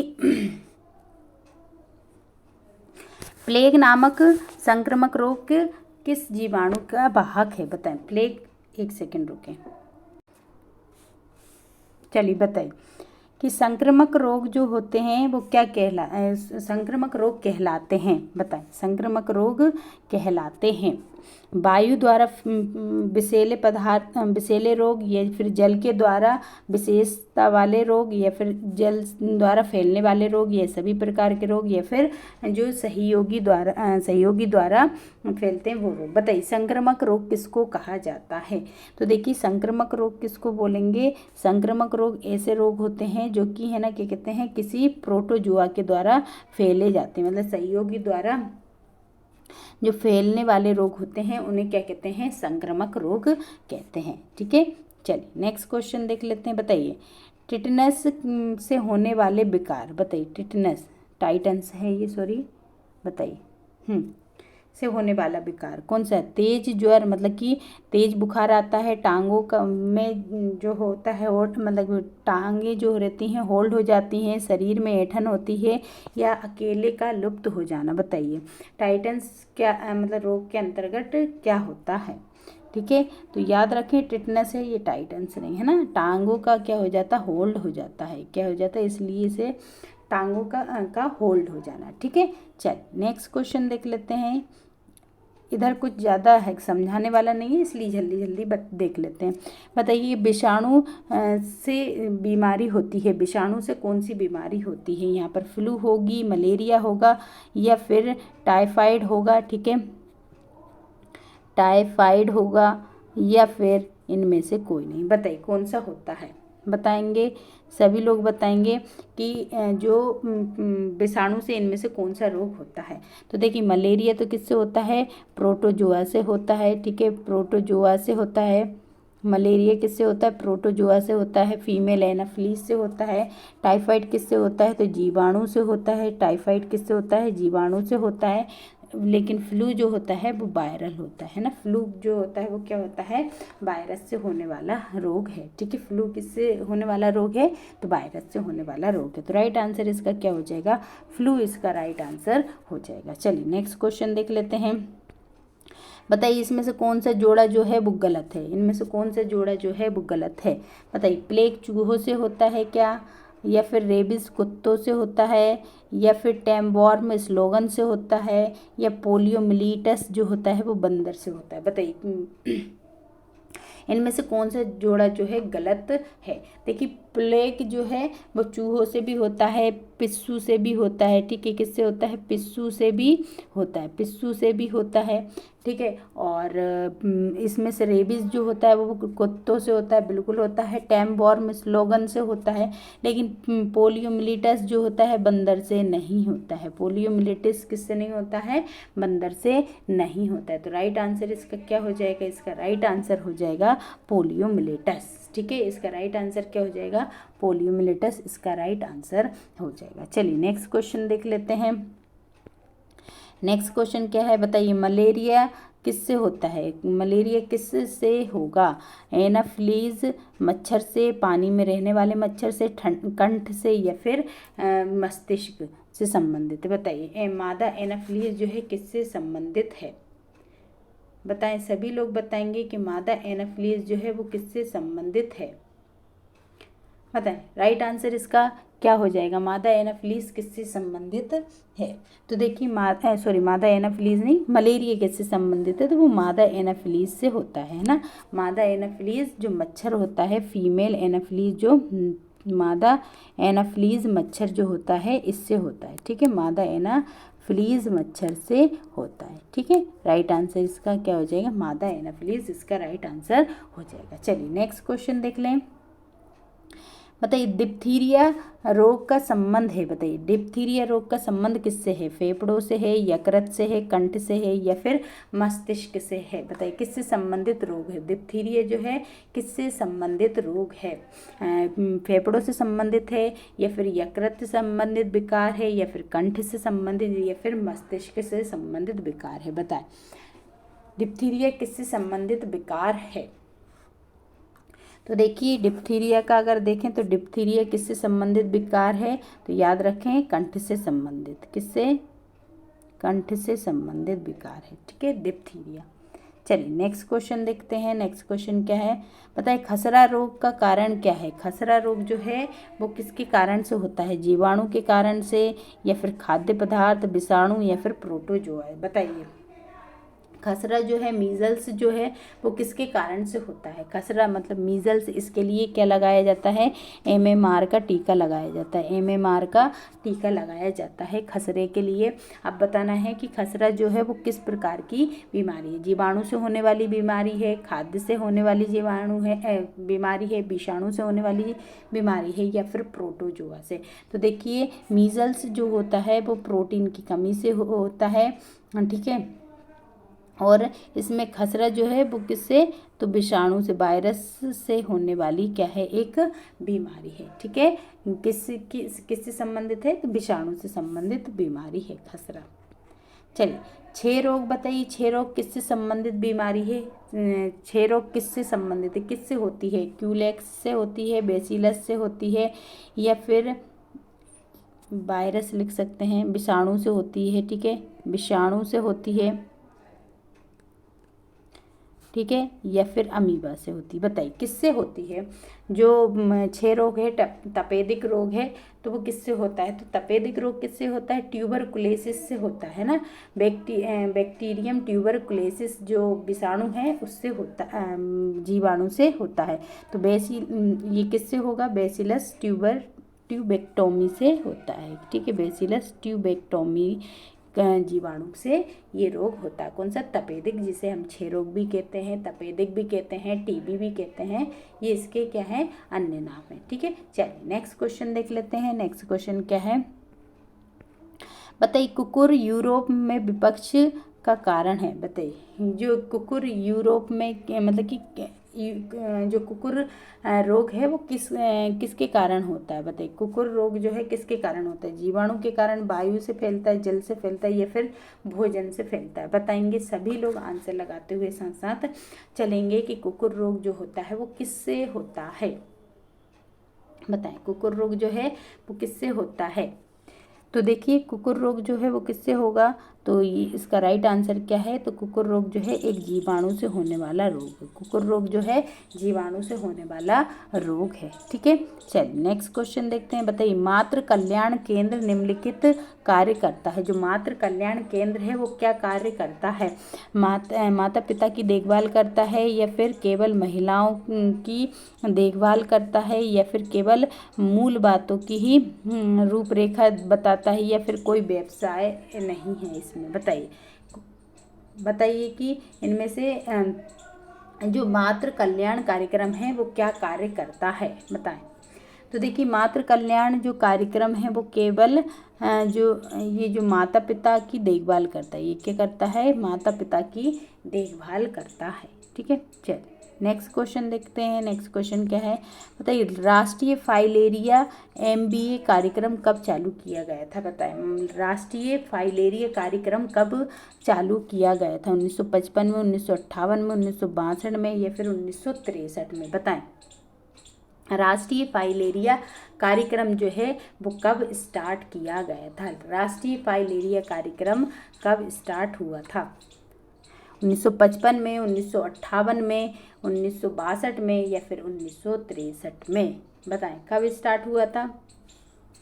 तो राइट आंसर इसका क्या हो जाएगा, तो इसका राइट आंसर हो जाएगा 1958 में। कब हुआ था, 1958 में स्टार्ट हुआ था। कब हुआ था, 1958 में स्टार्ट हुआ था। ठीक है, फाइलेरिया कब हुआ था, फाइलेरिया कार्यक्रम जो है, फाइलेरिया राष्ट्रीय फाइलेरिया एमबी कार्यक्रम जो है कब चालू किया गया था, तो वो 1958 में स्टार्ट किया गया था। ठीक है, राइट आंसर इसका क्या हो जाएगा, 1958 इसका राइट आंसर हो जाएगा। चलिए नेक्स्ट क्वेश्चन देख लेते हैं।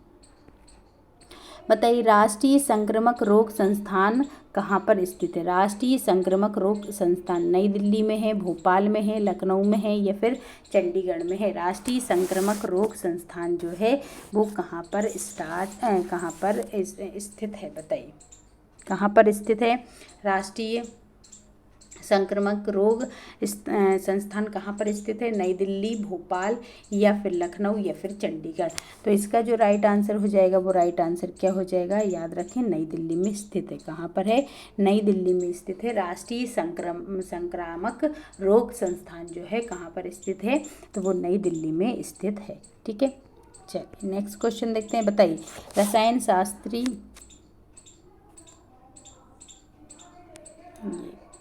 नेक्स्ट क्वेश्चन देख लेते हैं। बताइए पल्स पोलियो अभियान किस आयु वर्ग के बच्चों को खुराक दी जाती है। बताइए पल्स पोलियो अभियान में किस आयु के बच्चों को दवा की खुराक दी जाती है। बताएंगे सभी लोग बताएंगे पल्स पोलियो अभियान में किस वर्ग के, 0 से लेके 3 वर्ष तक के, 0 से 6, 0 से 5 या फिर 6 से लेके और 14 साल तक के बच्चे। बताएं किस आयु वर्ग के बच्चों को इसमें पोलियो की खुराक दी जाती है। सभी लोग साथ साथ आंसर लगाते हुए चलेंगे और ज़्यादा से ज़्यादा क्लास को शेयर करते हुए चलेंगे। और अभी तक अगर क्लास को शेयर नहीं किया है और क्लास को लाइक नहीं किया है तो प्लीज़ सभी लोग क्लास को लाइक ज़रूर कर लेंगे। चलिए बताइएगा। तो देखिए इसका राइट आंसर क्या हो जाएगा, इसका राइट आंसर हो जाएगा 0 से लेके 5 साल तक के जो बच्चे होते हैं उनको पल्स पोलियो अभियान के तहत क्या, तो पोलियो की OPV की खुराक दी जाती है। और इसमें आप ये भी याद रखेंगे कि जो ये इसका पहला चरण कब चालू हुआ था, तो अभी क्वेश्चन भी आया था, पहला चरण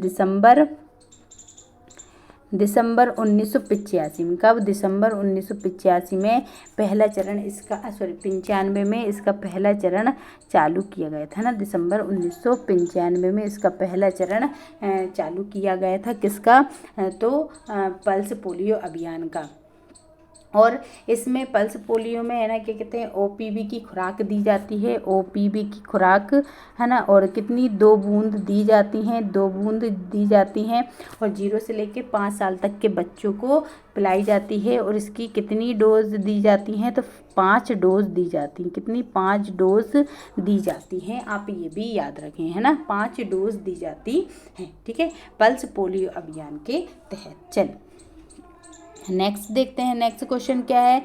बताइए विवेक किस रोग को नियंत्रित करने में सक्षम है। विवेक जो है किसको, तो हैजा, बस्तियाँ या फिर पोलियो या फिर तपेदिक। तो राइट आंसर इसका क्या हो जाएगा, राइट आंसर हो जाएगा बस्तियाँ, मतलब कि जो बस्तियाँ हैं इसको विवेक रोग जो है वो नियंत्रित करता है। ठीक है, विवेक रोग जो है नियंत्रित करता है। ठीक है, चल बताइए सार्वभौमिक टीकाकरण कार्यक्रम कब प्रारंभ किया गया था। अब आ जाता है आपके, देखिए अब हम आपको चीज़ें बता देते हैं तो आप ताकि आप यहाँ पर नोट डाउन कर सकते हैं। देखिए सार्वभौमिक टीकाकरण कार्यक्रम, देखिए आपके सामने आंसर आ ही चुका है, दिसंबर 1985 में किया गया था। अब देखिए सार्वभौमिक टीकाकरण के बारे में थोड़ा सा देख लेते हैं कि सार्वभौमिक टीकाकरण कब हुआ था। तो सार्वभौमिक टीकाकरण जो है 19 नवंबर को स्टार्ट हुआ था। कब हुआ था, 19 नवंबर 1985 को ये स्टार्ट किया गया था सार्वभौमिक टीकाकरण कार्यक्रम। इसके बाद फिर है ना कौन सा कार्यक्रम आया, तो इसके बाद फिर है इस सबसे ये आया था। इससे पहले कौन सा कार्यक्रम आया था, तो याद रखें GIP है ना। GIP कब आया था, तो GIP का फुल फॉर्म क्या होता है, ग्लोबल इम्यूनो प्रोग्राम जो है ये 1974 में आया था। कब आया था, 1974 में आया था। इसके बाद फिर क्या आया, टीकाकरण, फिर EIP से टीकाकरण होने लगा। EIP कब आया था, तो 1977 में आया था। EIP 1977 में आया। फिर UIP मतलब कि UIP मतलब सार्वभौमिक टीकाकरण कार्यक्रम। ये कौन सा सार्वभौमिक टीकाकरण कार्यक्रम, तो ये कब आया, 1985 में आया। सार्वभौमिक टीकाकरण कार्यक्रम 1985 में आया। फिर इसके बाद जो है राष्ट्रीय प्रजनन एवं बाल स्वास्थ्य कार्यक्रम 1907 में आया था। फिर 97 में आया था। इसके बाद NRHM के द्वारा लगने लगा, NHRM के द्वारा। ये कब आया था, 2005 में आया था। फिर इसके बाद एक कार्यक्रम आया था, कौन सा, NUHM है ना, नेशनल अर्बन हेल्थ मिशन जो था वो ये 2013 में आया था। ये कब आया था, 2013 में आया था। फिर इन दोनों को मिला के है ना, NRHM प्लस NUHM, इन दोनों को मिला के और कौन सा बना दिया गया है, तो NHM मतलब कि नेशनल हेल्थ मिशन। और ये भी कब आया था, तो नेशनल हेल्थ मिशन 2013 में आया था। और अब इसी के तहत टीकाकरण होता है। किसके तहत टीकाकरण होता है, तो NHM के तहत। फिर जो है इसको अब किस में बदल दिया गया है, तो प्रधानमंत्री, ठीक है, PM इसमें लिख देते हैं, प्रधानमंत्री और समग्र स्वास्थ्य मिशन, समग्र स्वास्थ्य मिशन में इसको बदल दिया गया है। और ये कब आया था, समग्र स्वास्थ्य मिशन, तो याद रखें 15 अगस्त 2024, 15 अगस्त 2024 को ये मिशन लेकर आए थे। ठीक है, तो इतना आप देख लीजिएगा कि टीकाकरण, सार्वभौमिक टीकाकरण 19 नवंबर 1985 में आया था। लेकिन उससे पहले सबसे पहले टीकाकरण GIP मतलब ग्लोबल इम्यूनो प्रोग्राम के तहत 1974 में चलाया गया था। फिर EP कार्यक्रम जो है ये कब चलाया गया था, तो याद EP जो कार्यक्रम है, फिर EIP कार्यक्रम चलाया गया जो कि 1977 में चला गया। फिर वही सार्वभौमिक टीकाकरण वाला कब आ गया, तो फिर वो 1985 में आ गया। फिर उसके बाद है ना शिशु उत्तरजीविता सुरक्षित मातृत्व कार्यक्रम 1992 में आया था। फिर उसके बाद है ना क्या कहते हैं, राष्ट्रीय प्रजनन एवं बाल स्वास्थ्य कार्यक्रम आया था जो 1997 में आया था। फिर उसके बाद NRHM आया था जो कि नेशनल रूरल हेल्थ मिशन 2005 में आया था। फिर नेशनल अर्बन हेल्थ मिशन जो है 2013 में लेकर आए। फिर इन दोनों को उन्होंने प्लस करके क्या बना दिया, नेशनल हेल्थ मिशन बनाया, सिर्फ नेशनल हेल्थ मिशन बनाया जो कि 2013 में आया था। फिर इससे जो NHM से फिर क्या बना दिया, प्रधानमंत्री समग्र स्वास्थ्य मिशन लेकर आ गए। कब लेकर आ गए, तो 15 अगस्त 2024 को, 15 अगस्त 2024 को लेकर आ गए। ठीक है, तो राइट आंसर आपका देखिए, आप पूरा इसका क्या ले सकते हैं, स्क्रीनशॉट लेना हो तो स्क्रीनशॉट ले सकते हैं। ठीक है, चल नेक्स्ट क्वेश्चन। PDF में सिर्फ आपको क्वेश्चंस ही दिए जाएंगे। बताइए, BCG का टीका नवजात शिशु को कितने दिनों के भीतर लगाया जाता है। जो देखिए नवजात शिशु होता है उसको BCG का टीका जो रहता है वो कितने दिनों के अंदर लगाया जाता है, जन्म से तुरंत बाद, 6 महीने के भीतर, या फिर 48 घंटे के भीतर, या फिर हफ्ते के भीतर। बताएं कब तक लगाया जाता है। देखिए BCG का जो टीका है नवजात शिशु को जन्म के तुरंत बाद भी लगा सकते हैं, जन्म से लेके 1 साल तक लगा सकते हैं ना, जन्म से 1 साल के भीतर तक लगा सकते हैं, 1 साल के भीतर तक लगा सकते हैं। जितना जल्दी हो सके उतना जल्दी लगाने की कोशिश करते हैं, है ना। अब देखिए ये इसको 2 टाइप से लगा सकते हैं। तो एक लगाते हैं कौन सा, अगर 0 से लेके 6 माह तक का 0 से लेके 1 माह तक का बच्चा है तो इसको हम लगा देंगे, इसको जो लगाते हैं वो क्या लगाते हैं, तो 0.05 ml की खुराक लगाते हैं। और अगर बच्चा है ना 1 माह से लेकर और 1 साल तक का है, 1 माह से लेके 1 साल तक का है, तो इस बच्चे को कितनी खुराक लगाई जाती है, तो इसको फिर 0.1 ml की खुराक दी जाती है। ठीक है, और ये अभी थोड़ी देर पहले ही देखा था कि इंट्राडर्मल लगाया जाता है, त्वचा में लगाया जाता है, लेफ्ट अपर आर्म्स में लगाया जाता है। ठीक है, क्यों लगाया जाता है? ताकि उसका जो निशान रहता है वो बन जाए। तो राइट आंसर इसका क्या होगा? जन्म के तुरंत बाद लगा दिया जाता है। क्या? जन्म के तुरंत बाद लगा दिया जाता है। ठीक है, तो राइट आंसर इसका ए हो जाएगा। आई होप आपको ये समझ आया होगा। चलिए नेक्स्ट क्वेश्चन देख लेते हैं। बताइए, जननी सुरक्षा योजना किससे संबंधित है? जननी सुरक्षा योजना जो है किससे संबंधित है? देखिए, जननी सुरक्षा योजना जो है ये कब आई थी? जननी सुरक्षा योजना 2005 की है। ये जननी सुरक्षा योजना जो है वो कब की है? 2005 की है। और ये क्यों आई थी बताइए? तो गर्भवती महिलाओं की मृत्यु दर कम करने के लिए, महिलाओं की देखभाल करने के लिए, नवजात शिशु की देखभाल करने के लिए, या इनमें से कोई नहीं? बताइए, जननी सुरक्षा योजना कब की है? तो 2005 की है जननी सुरक्षा योजना। और ये कब आई थी? तो ये बताइए कब आई थी? सॉरी, ये किससे संबंधित, मतलब इसका उद्देश्य क्या था? तो याद रखें, जननी सुरक्षा योजना गर्भवती माता जो है उनकी मृत्यु दर को कम करने के लिए है ना, उनकी मृत्यु दर को कम करने के लिए और संस्थागत प्रसव को बढ़ाने के लिए। कौन से? संस्थागत प्रसव को बढ़ावा देने के लिए, संस्थागत प्रसव को बढ़ावा देने के लिए लेकर आए थे। ठीक है, और कब आई थी? 2005 में आई थी। ठीक है, कब आई थी? 2005 में आई थी। तो राइट आंसर इसका क्या हो जाएगा? ए इसका राइट आंसर हो जाएगा। चलिए नेक्स्ट क्वेश्चन देखते हैं कि NRH का पूरा नाम क्या है। देखिए, NRH का पूरा नाम बताइए। NRH का पूरा नाम बताइए। National rural home mission. अच्छा, NRHM पूरा बताइए, है ना। नेशनल रूरल होम मिशन, या फिर ठीक है, national rural health mission, national real health mission, है नेशनल रूरल हेल्थ मॉनिटर। तो देखिए, नेशनल रूरल हेल्थ मिशन जो है इसका फुल फॉर्म है।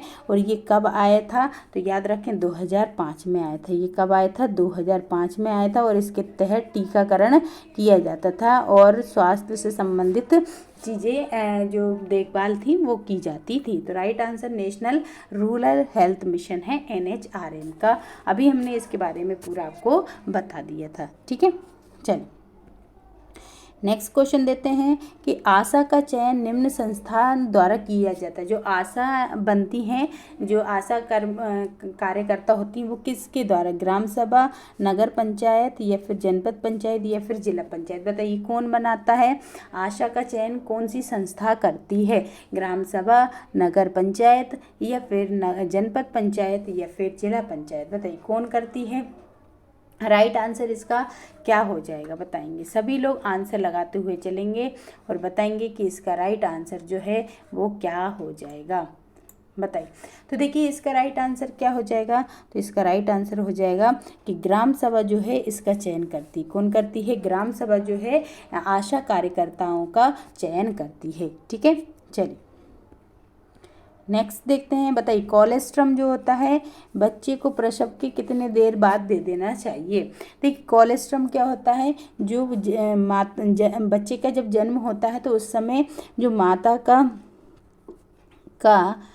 पीला गाढ़ा जो दूध होता है ना, पीला गाढ़ा दूध जो होता है उसको हम कोलेस्ट्रम कहते हैं। और वो कोलेस्ट्रम में सब मतलब कि पूरे पोषक आहार होते हैं, बच्चों को ज़रूर उसको पिलाना चाहिए। ठीक है, अब बताइए वो कब? जन्म के प्रसव के 1 घंटे के भीतर, या जितना जल्दी संभव हो, प्रसव के 1 सप्ताह, या फिर 1 माह, या फिर इनमें से कभी नहीं। तो देखिए, अगर बच्चा नॉर्मल हुआ है तो बिल्कुल प्रसव के 1 घंटा, जितना जल्दी से जल्दी हो सके उतनी जल्दी दे सकते हैं। और अगर बच्चा थोड़ा सा बच्चा या फिर ऑपरेशन से हुआ है तो 2-3 घंटे के बाद दे सकते हैं। लेकिन अगर बच्चा नॉर्मल हुआ है तो बिल्कुल जितना जल्दी संभव हो सके उतना जल्दी माता का पीला गाढ़ा दूध, जिसे कोलेस्ट्रम कहा जाता है, उसको देना चाहिए। ठीक है, चल नेक्स्ट देखते हैं। बताइए बच्चों के विकास के लिए क्या जरूरी होता है? अनुकूलतम वातावरण, अनुकूलतम पोषण, अनुकूलतम स्वास्थ्य या फिर उपरोक्त सभी। तो बिल्कुल देखिए बच्चे का अगर विकास करना है तो उसके लिए अच्छा वातावरण भी देना पड़ेगा, अच्छा पोषण भी देना पड़ेगा, अच्छा स्वास्थ्य भी देना पड़ेगा, तभी एक बच्चा जो है वो अच्छे से विकास कर पाएगा। तो राइट आंसर तो इसका क्या हो जाएगा? इसका राइट आंसर हो जाएगा डी। ठीक है, चलिए नेक्स्ट क्वेश्चन देखते हैं। देखिए मैथ की क्लास भी हमने ली थी, आपने अगर देखी नहीं होगी तो प्लीज़ सभी लोग देखें इस क्लास को, क्योंकि इस क्लास में हमने बहुत अच्छे से कॉन्सेप्ट आपको क्लियर कराए हैं और जितने भी आपको कॉन्सेप्ट दे रखे हैं वो हमने पूरे कराए हैं इसमें। ठीक है, चाहे वो साधारण ब्याज से संबंधित हो, चक्रवर्ती ब्याज से संबंधित कॉन्सेप्ट हो, या फिर है ना वर्क एंड टाइम से संबंधित हो, डिस्टेंस एंड टाइम से संबंधित हो, है ना, रेलगाड़ी वाले हों या फिर नाव वाले हों, है ना, ये सारे नल टंकी वाले हों, हर प्रकार के क्वेश्चन हम इसमें लेकर आए थे। तो बिल्कुल आपने अभी तक नहीं देखी ये क्लास तो ज़रूर देखिए, ज़्यादा से ज़्यादा क्लास को शेयर कीजिए और ज़्यादा से ज़्यादा क्वेश्चंस को लगाइए। हर एक क्वेश्चन, हर एक क्लास को पूरा एक एक क्वेश्चंस को बहुत ध्यान से देखें। आप भले स्पीड तेज करके देखिए लेकिन पूरी क्लास देखा करें, पूरे क्वेश्चंस करा करें, ताकि आपको ज़्यादा से ज़्यादा क्वेश्चन अच्छे से बन सकें। ठीक है, चलिए अभी तक अगर क्लास को आपने शेयर नहीं किया है तो प्लीज़ सभी लोग क्लास को शेयर ज़रूर कर दीजिएगा। चलिए तो आज के लिए हम इतना ही रखते हैं, फिर मिलेंगे अगले क्वेश्चंस में। लेकिन सभी लोग क्लास को जाते समय शेयर करके ज़रूर जाइएगा, क्लास को लाइक भी करके जाइएगा। कमेंट बॉक्स में बताइएगा कि आज की क्लास कैसी लगी, कमेंट्स करके ज़रूर बताइएगा। और जो भी न्यू स्टूडेंट या मैम सर हैं, अगर क्लास को आपने चैनल को सब्सक्राइब नहीं कर रखा है तो चैनल को सब्सक्राइब ज़रूर कर लीजिएगा। ठीक है, तो चलिए आज के लिए इतना ही रखते हैं, फिर मिलेंगे अगले क्वेश्चंस में अगले टॉपिक के साथ। तब तक के लिए सभी को जय हिंद साथियों।